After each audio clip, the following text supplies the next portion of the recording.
Hi everybody, it's Miss Robles here, and today we're going to read a book entitled The Reader by Amy Hest, and it's illustrated by Lauren Castillo. Lauren Castillo, I just love her. I don't know Amy Hest's work very much, but I do know Lauren Castillo. Her books, Nana in the City and The Troublemaker, are beautiful. And in this case, she is the illustrator, and I love the way she uses watercolors and the lines in her work. It's just beautiful, so I hope you enjoy it as much as I do.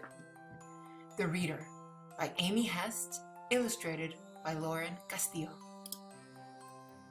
The Reader has a small brown dog and a sturdy suitcase that is brown, and a long red sled with a long loopy rope for pulling through deep snow. His boots are high and very heavy, but he is strong, and his train tracks are impeccably straight. They are beautiful. I love the way the dog's going around and around. The dog skips off, a bouncing duck chasing his tail, a bunny, a blue jay, his tail, and then off he goes to the top of the hill to wait. He is good at waiting. The Reader comes slowly, pulling his sled across the world.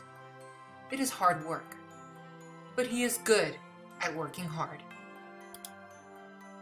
The wind blows, snow blows.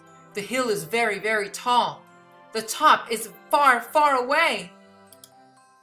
Up and up he climbs, tilting in the wind, pulling in the blowing snow. And then he is there, at the top of the world. "Here I am," says the Reader to the dog.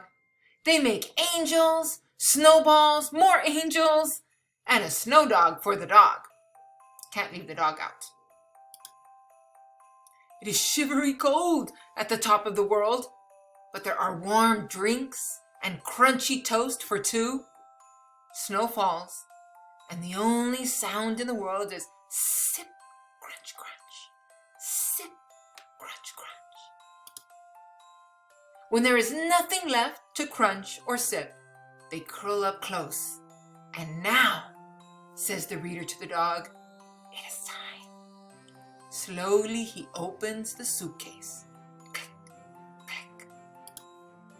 A book, the very best book. "Two Good Friends," says the Reader to the dog, and he opens the book to the very first page. The dog waits. It is hard, but he is good at waiting. And then at last, the Reader reads. And the only sound in the world is the sound of the Reader reading to the very last page, the very last word. "Two good friends," says the Reader to the dog, "just like us." The dog licks his nose.